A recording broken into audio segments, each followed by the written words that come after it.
The spaceship Horizon moved slowly through the darkness of space. Captain Do-hyun Kim stood on the bridge, his eyes fixed on the large screen before him. This was a big day for humans. They had traveled farther than anyone before them. "Captain, we have something on our sensors," said Officer Neri, her voice calm but excited. "It's big, and it's moving toward us." Do-hyun nodded and straightened his uniform. "Tell everyone to get ready. This might be it." For 3 years, the Horizon had traveled through space looking for other life. Now, it seemed they had found it. The object on their screens grew larger. It was a ship, at least 3 times bigger than the Horizon. Its surface shined like water under sunlight, moving and changing shape. "They're sending us a message," said Yun-seo, the communications officer. Her fingers moved quickly over her console. "I think I can translate it." The bridge fell silent as a voice filled the room. It was soft and musical, unlike any human voice. "Greetings, travelers. We are the Voidwalkers. We welcome you to the stars." Do-hyun smiled. This was what they had hoped for, peaceful first contact. "Send our reply," he ordered. "Tell them we come in peace and wish to learn from them." For the next 3 days, the humans and Voidwalkers shared information. The aliens seemed friendly and curious. They invited Captain Do-hyun and a small team to visit their ship. The inside of the Voidwalker ship was beautiful. The walls glowed with soft light, and the air smelled sweet. The Voidwalkers themselves were tall, thin beings with skin that seemed to reflect the colors around them. "We have watched your messages for many years," said Talon, the Voidwalker leader. "Your music and art show a species with great feeling. We are happy to meet you at last." Do-hyun felt proud. This was going better than anyone had dared to hope. On the second day of their visit, everything changed. Do-hyun and his team were showing the Voidwalkers videos from Earth. They had shared music, landscapes, and cities. Then came a clip of the Olympic Games, showing 2 humans boxing. The room grew cold. The Voidwalkers stepped back, their skin turning dark blue, a color the humans had not seen before. "What is this?" asked Talon, his musical voice now sharp. "It's a sport," explained Do-hyun. "The humans are testing their skills against each other." "They are hurting each other," said Talon.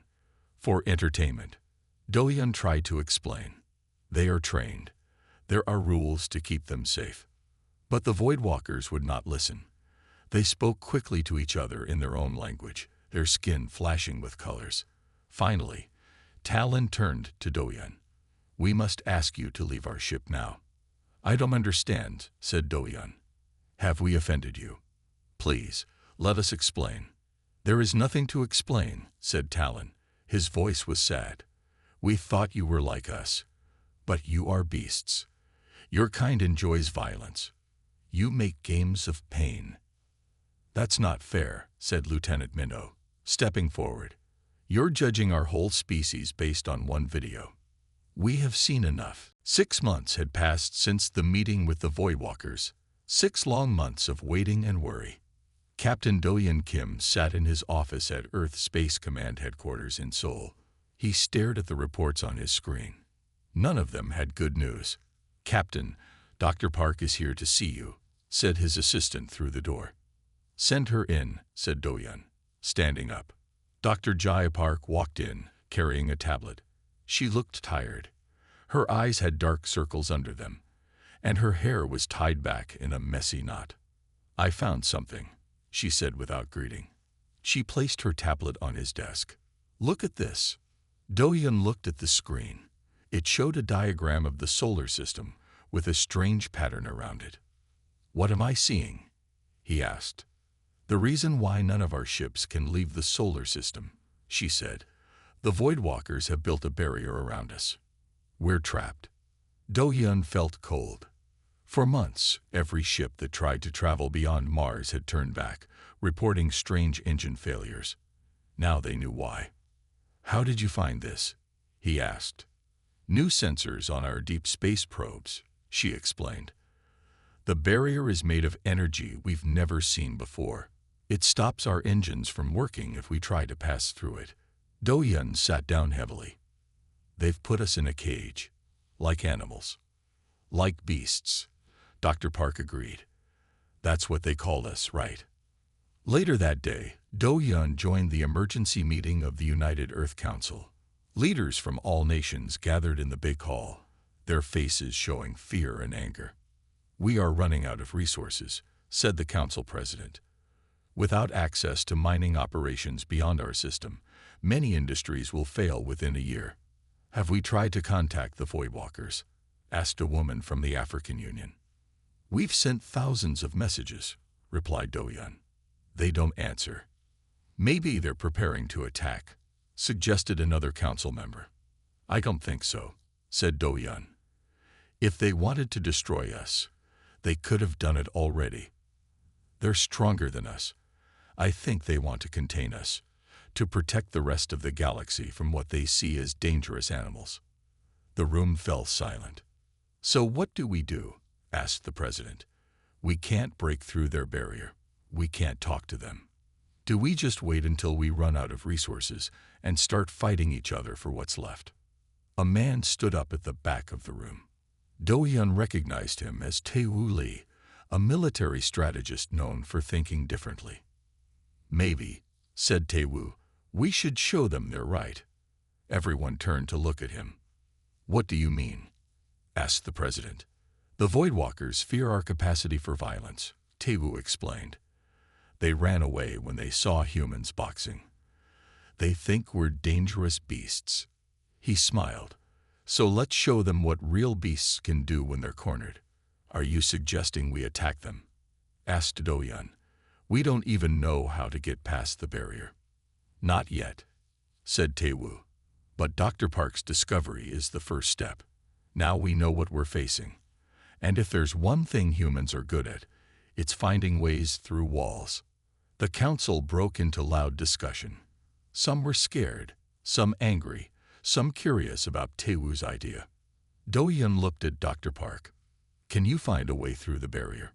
She thought for a moment. Maybe. I need a team, the best minds we have. Do-Yun nodded. You'll get whatever you need. As they left the meeting, Do-Yun looked up at the night sky. Somewhere up there, the Voidwalkers were watching, thinking they had safely locked away the dangerous humans. You called us beasts, he whispered to the stars. You don't know what that really means, but you will. This is crazy, said Dr. Jai Park. She looked at the small ship in front of her. You want to send people through the barrier in this? Major Hyunjin Kang nodded. He was tall and had a serious face. Your technology works, Dr. Park. The small test probe went through the barrier and came back. Now we need to send people. They stood in a secret base under the mountains. For 3 months, Dr. Park and her team had worked to find a way past the Voidwalker barrier. They had finally succeeded by creating a device that could hide a ship from the barrier sensors. The ship can only take 4 people, said Major Kang. We need a small team anyway.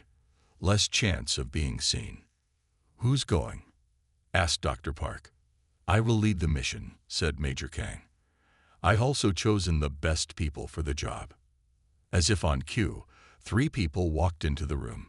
Major Kang pointed to each one. This is Sunwoo Choi, our combat specialist. A woman with short hair nodded. She looked strong and moved like a cat. Yoonji Ba, our technology expert. A young man with glasses smiled nervously. And Dr. Min Jae-yoon, our scientist. The third person was older, with kind eyes and gray hair at his temples. Your ship leaves in 2 days, said Captain Do-Yun, walking into the room. Your mission is to find the nearest Voidwalker outpost, learn what you can, and come back. We need to know more about them if we're going to fight back. The team spent the next 2 days preparing. Sunwoo trained in the combat room, moving fast and hitting hard. Yoonji studied Voidwalker technology from the little they knew. Dr. Yoon worked with samples of Voidwalker material they had collected from their brief meeting. On the night before they left, Dr. Yoon asked to see Captain Do-Yun and Major Kang. I found something strange, he said, showing them a screen with complicated diagrams. The Voidwalkers have no natural defenses in their bodies. What do you mean? Asked Do-yeon. No hard skin, no claws, no special strength, explained Dr. Yoon. It's like they never needed to protect themselves. I don't think they understand fighting at all. That's why they were so shocked by boxing, said Major Kang. They've never seen creatures fight. It's more than that, said Dr. Yoon. I think they've never been in danger. Their whole evolution must have been peaceful. The next morning, the small ship was ready. It was painted black and shaped like a dart. The stealth device will hide you from the barrier, Dr. Park told the team. But once you're through, stay away from Voidwalker ships. We don't know if they have other ways to detect you. The 4 team members climbed into the ship. Major Kang took the pilot's seat. Good luck, said Captain Do-yeon through the communication system. Remember, this is just to gather information. Don't engage with the Voidwalkers if you can avoid it. Understood, said Major Kang. Operation Shadow is now active. The ship rose silently into the air and shot up into the sky. Soon it was just a small dot, then nothing. In the control room, Dr. Park watched the sensors. They're approaching the barrier now. Everyone held their breath. If the stealth device failed, the ship would be stopped, or worse. They're through, said Dr. Park finally. The device worked. They're past the barrier. Captain Do-yeon nodded, but his face was still worried. Getting past the barrier was just the first step. The real danger lay ahead, in the territory of beings who saw humans as dangerous beasts. Now we wait, he said quietly, and hope our monsters are strong enough for what's coming. The black ship flew silently through space. Inside, Major Hyunjin Kang checked the sensors again. No signs of detection, he said. The stealth technology is working. The team had been traveling for 3 days since passing through the barrier. They had seen many Voidwalker ships, but none had noticed them. I found something, said Yoonji, looking at his screen. A small station ahead. It's not moving like a ship. Major Kang looked at the image. That could be an outpost. Let's get closer. The station was shaped like a star with 5 points. It glowed with the same shifting colors they had seen on the Voidwalker ship. How do we get inside? Asked Sunwoo, checking her weapons. We don't need to, said Dr. Yoon. Look, it has external data ports. If we can connect to one, Yoonji might be able to access their systems. They moved their ship to the darkest side of the station and found a place to dock near a data port. The team put on spacesuits. Remember, this is just for information, said Major Kang. We avoid contact if possible. They left their ship and floated to the data port. Yoonji connected his tablet to it and began working. Their security is strange, he said. It's not designed to keep people out. It's like they never expected anyone to try to break in. After some time, Yoonji smiled. I'm in. I can see their data. For the next hour, they downloaded information. They found maps of Voidwalker space, reports about different species, and many files about Earth. They've been watching us for a long time, said Dr. Yoon, looking at the files. They have our entire history. Sunwoo looked at one screen. They see all our wars as proof that we're dangerous. Look at how they mark every conflict. Major Kang found something troubling. They're planning something, a project called Purification. Dr. Yoon read the file. His face grew pale. They want to change us, to remove the parts of our brains that allow for aggression and violence. They want to turn us into them, said Major Kang. Beings that never fight, never defend themselves. We need to take this information back to Earth, said Sunwoo. Suddenly, alarms started blaring. Lights flashed all over the station. What happened? Asked Major Kang. Yoonji looked scared. I think I activated something. They know we're here. Back to the ship now, ordered Major Kang. They disconnected from the data port and began moving back to their ship. But before they could reach it, Bright lights surrounded them. 3 Voidwalker ships had appeared, their lights focusing on the team. "Run!" shouted Major Kang. They pushed off from the station toward their ship. As they moved, beams of light shot out from the Voidwalker ships, trying to catch them. One beam caught Sun Wu's leg. She cried out as it began pulling her toward one of the ships. "Sun Wu!" Yunji tried to grab her. "No," she shouted. "The data is more important. Go." Major Kang made a hard choice. "Yunji, Dr. Yun, get to the ship. I'll try to help Sun Wu." "There's no time," said Sun Wu. "If you stay, we all get caught. The data has to reach Earth." Major Kang knew she was right. With pain in his heart, he followed Yunji and Dr. Yun to their ship. As they started the engines, they saw Sun Wu being pulled into one of the Voidwalker ships. "We'll come back for her," promised Major Kang as their ship shot away from the station. Behind them, more Voidwalker ships appeared, but the humans had a head start. Their small black ship raced toward the barrier and safety, carrying vital information, and leaving one of their own behind. The black ship flew through the barrier and back into Earth's solar system. Its journey had been fast and dangerous, with Voidwalker ships chasing them until they reached the barrier. When they landed at the secret base, Major Kang, Yunji, and Dr. Yun were taken straight to a meeting with Captain Do-Yun and the Earth Council. "Where is Sun Wu Choi?" asked Captain Do-Yun, looking at the 3 tired faces. "Captured," said Major Kang, his voice low. "She gave herself so we could escape with the data." The room was quiet for a moment. "Did you get useful information?" asked the council president. Dr. Yun stepped forward. "Yes, the Voidwalkers have been watching us for centuries. They think our entire history is just violence and war." Yunji connected his tablet to the main screen. Images and text filled the display. "They have a plan called purification," he explained. "They want to change our brains to remove what they call our beast nature. They think they're helping us. They want to make us like them," said Major Kang. "Beings that never fight, never defend themselves." "How could they evolve that way?" asked someone. Dr. Yun had been thinking about this. "I believe the Voidwalkers evolved in a world without danger. No predators, no resource shortages. They never needed to fight, so they never developed the ability." "So they don't understand why humans fight?" asked Captain Do-Yun. "They see fighting as a sickness," said Dr. Yun. "They don't see that sometimes fighting is necessary, that it can be about protection, not just aggression." The council talked for hours about what to do. Some wanted to try talking to the Voidwalkers again. Others wanted to find a way to break the barrier and attack.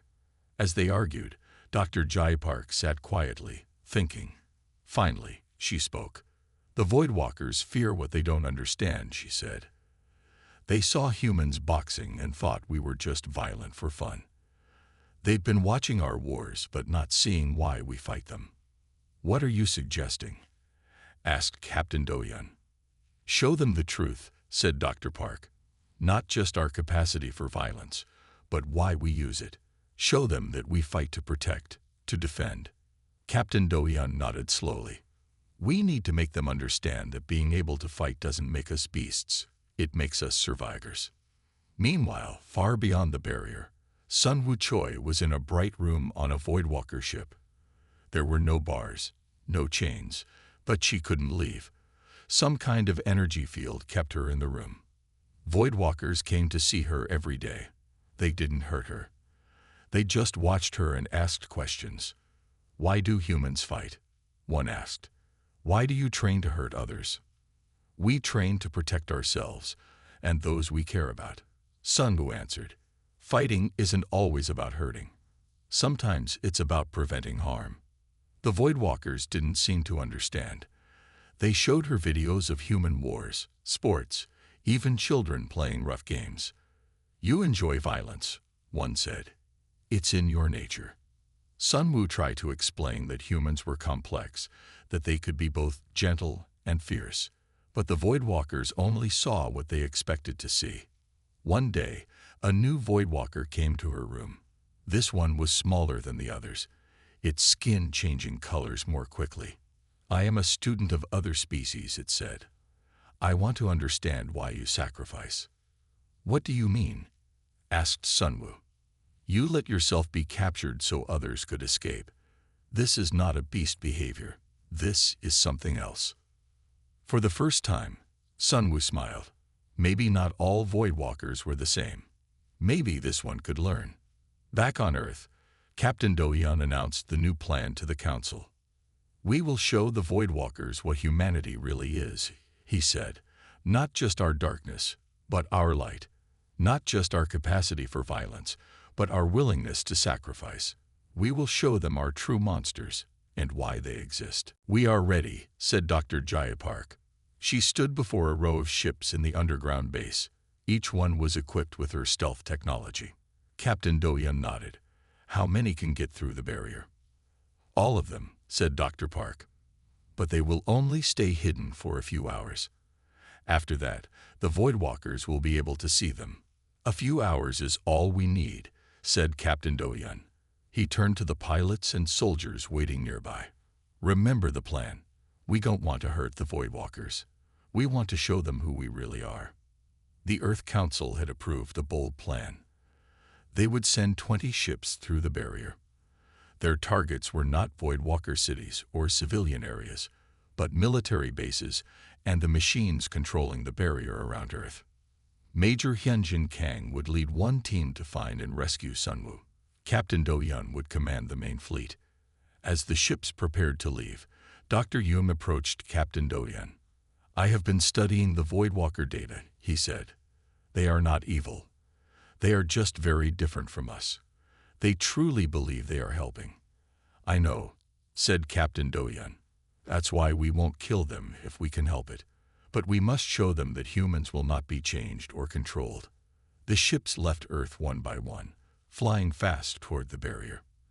They passed through it easily, thanks to Dr. Park's technology. Once beyond the barrier, they split into groups. Major Kang's team headed toward the last known location of Sunwoo.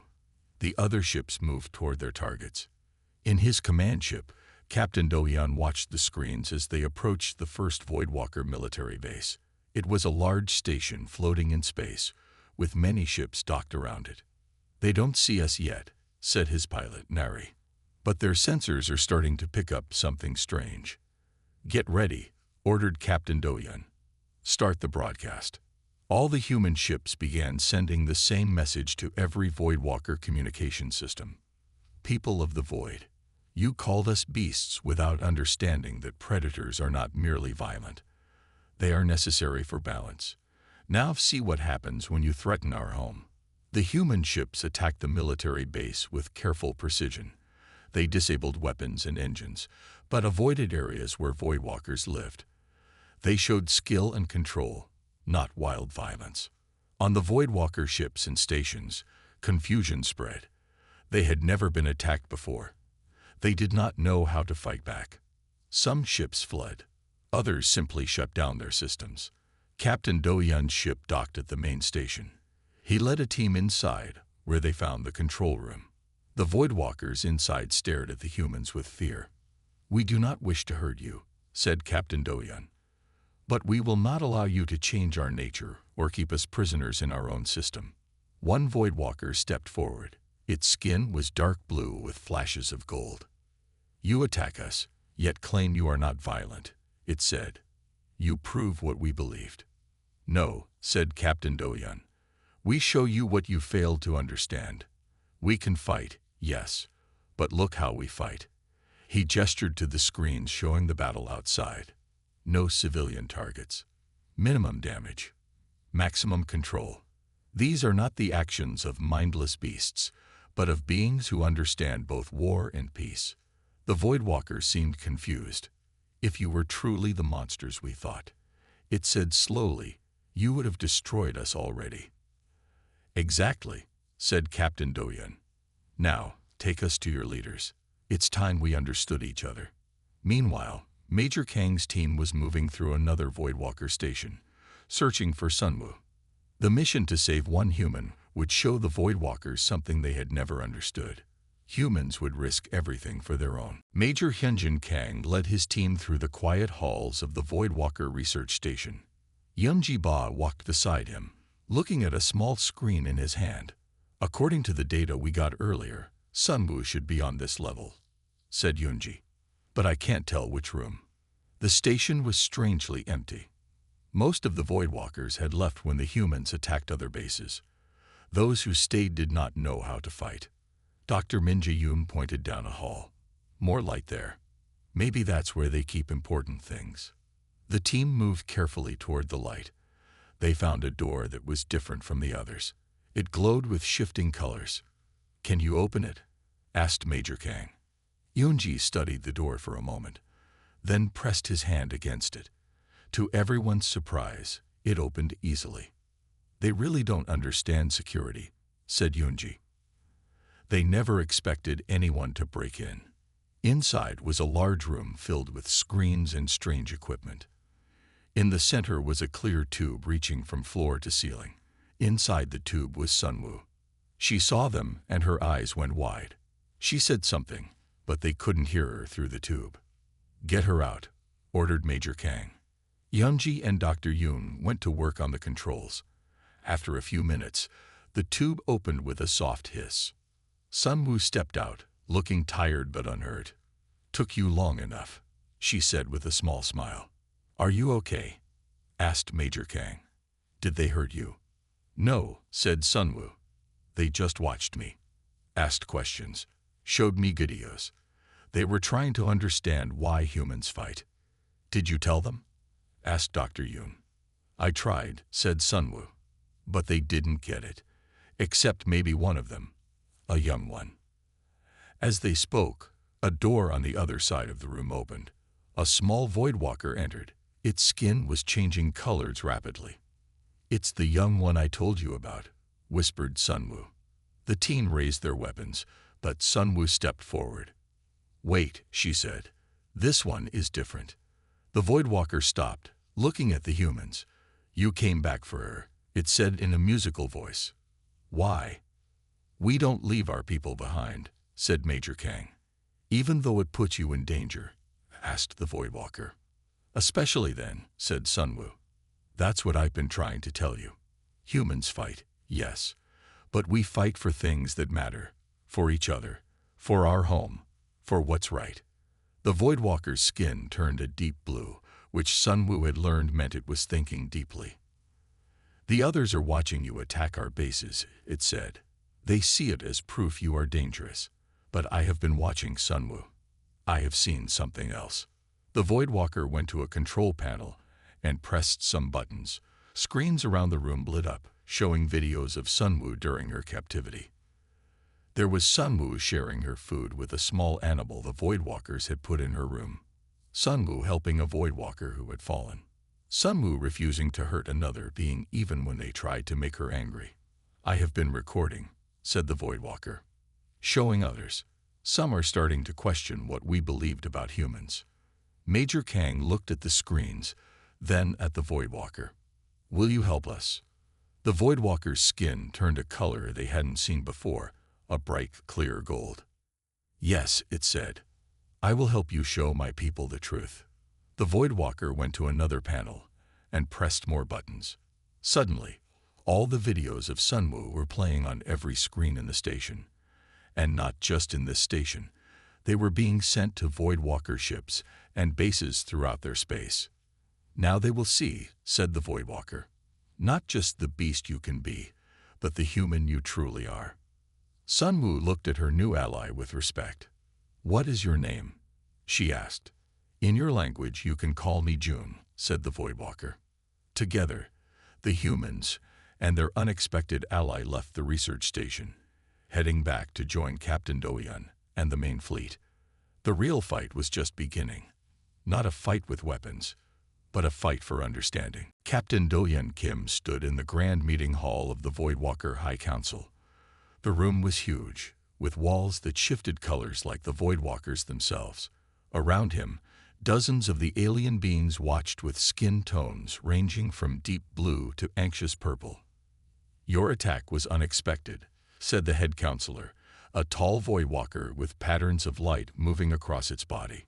"We did not think your kind could pass through our barrier." "There is much about humans you do not understand," replied Captain Dodian.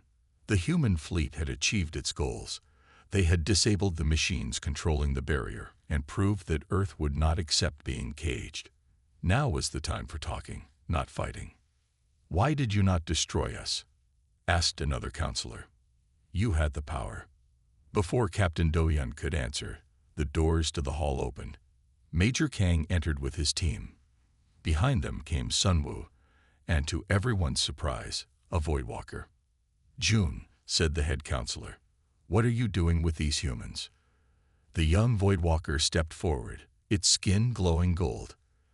"I have learned something important," said June. "Something all of us need to know." June touched a control panel, and the walls of the room became screens. They showed the videos of Sunwoo during her captivity, her acts of kindness and restraint. Then they showed the human attack on voidwalker bases, how they avoided hurting civilians and only disabled weapons. "You all saw these images, but you did not understand," said June. "These humans could have destroyed us. Instead, they showed control. They showed mercy." "They are still violent," said an older counselor. "They still fight." "Yes, we fight," said Sunwoo, stepping forward. "But how we fight matters.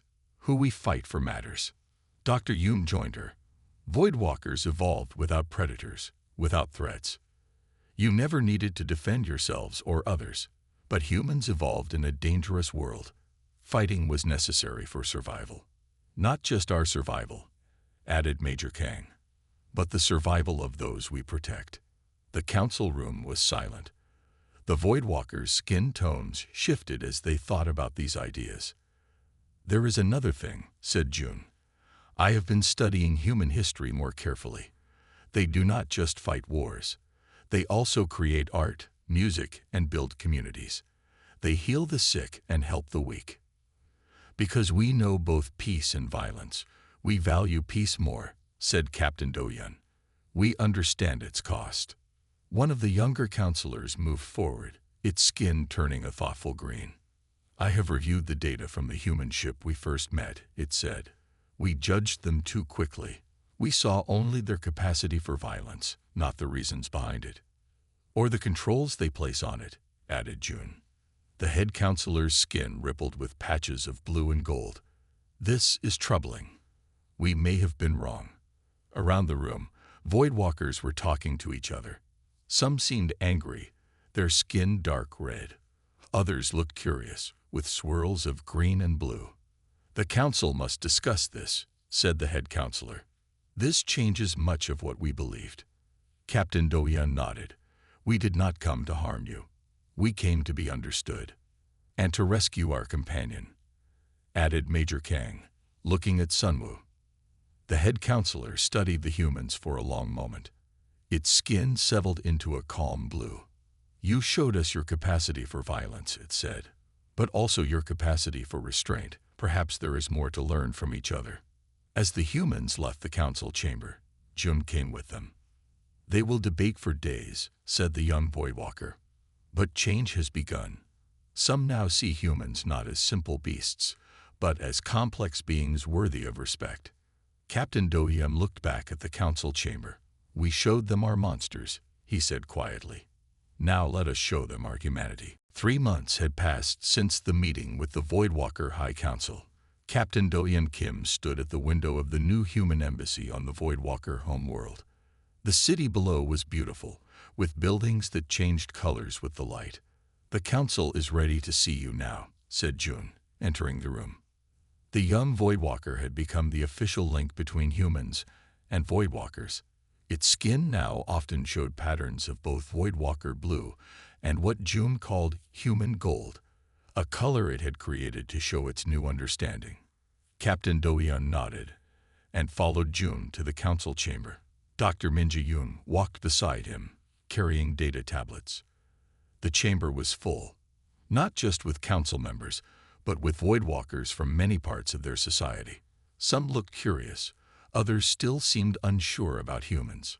Captain Do-Yeon Kim and Dr. Minja Yoon of Earth, announced the head counselor. Today we complete our discussions about your species and the future of our relationship.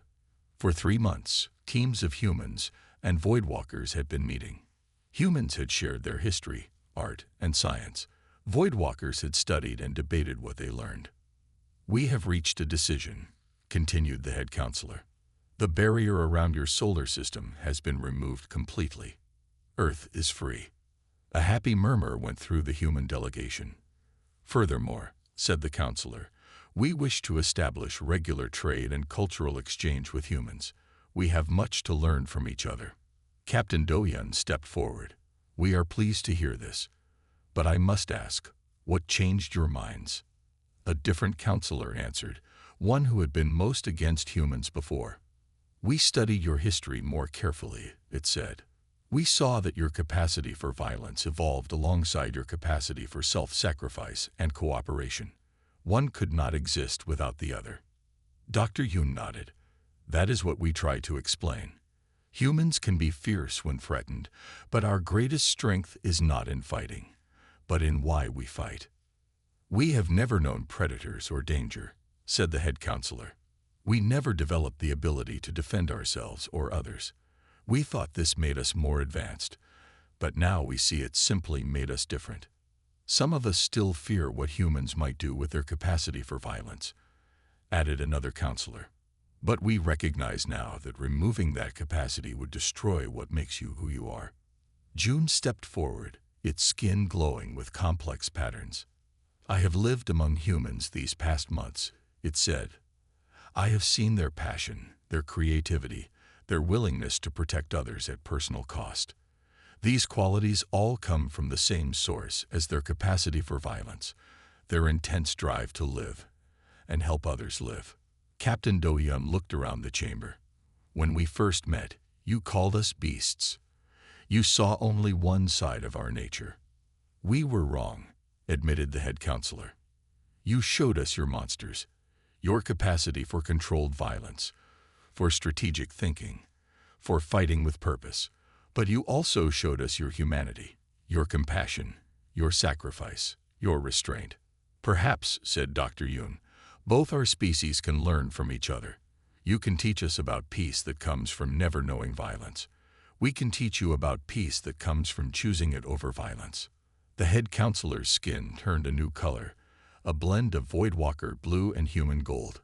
Let this be the beginning of that learning, it said. As Captain Do-Yeon left the chamber, he thought about the long journey that had brought them here. From being called beasts to being respected as equals. From being caged to being free. The Voidwalkers had learned an important truth. Humans were complex beings, capable of both great violence and great compassion. What made them dangerous was also what made them human, and that humanity was worth understanding.